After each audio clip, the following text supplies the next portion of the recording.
Acaba de chegar o sobre cos exemplares da revista Inviable 2.0 directamente dende a cidade auriense, dende Ourense. Aquí chega, xa o terei fora do sobre que imos apartar por acá. Aquí temos cousas que me veñen dentro, pois as tarxetiñas da revista. Aquí están os autocolantes co código QR para pegar por aló onde faga falta, unha fermosísima bolsa de papel e aquí están, do revés, e volas poñer do dereito, os exemplares da revista Inviable 2.0. Aquí temos un bo feixe delas para aqueles que a queiran. Imos ver o que hai por aquí, pois eu que sei, pois textos de Francisco Fontenla, textos de Xavier Queipo, que máis aquí outro de Fontenla tamén.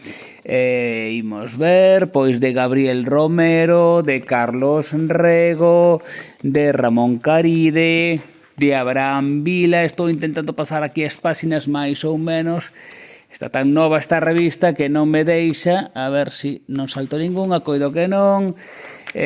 Bueno, así o chou, Guillerme Denis Castillo, Iván Fernández Pérez, José Santos Guede, eu que sei, Xosé Eire, Bult, con un testiño, Moncha Prieto. Temos aquí unha banda deseñada de Isinio Castillo Cali.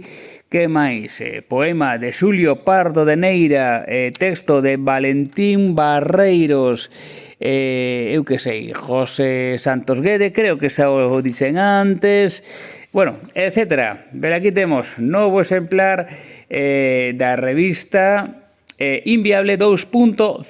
Aquí temos un texto de Ramón Caride, aquí un poema dun servidor. Bueno, pois seguro que me queda algún autor por dicir, seguro. Aquí temos a Guillerme Cohen. Bueno, seguro que me queda alguén por dicir. Pero aquí están, a revista Inviable 2.0, moi fermosa, por un lado, polo outro, selecciona os mellores textos das revistas correspondentes ao número 65, 66, 67 dos meses de outubro, novembro e decembro deste pasado ano, do 2025. Xa temos a Inviable 2.0 en papel.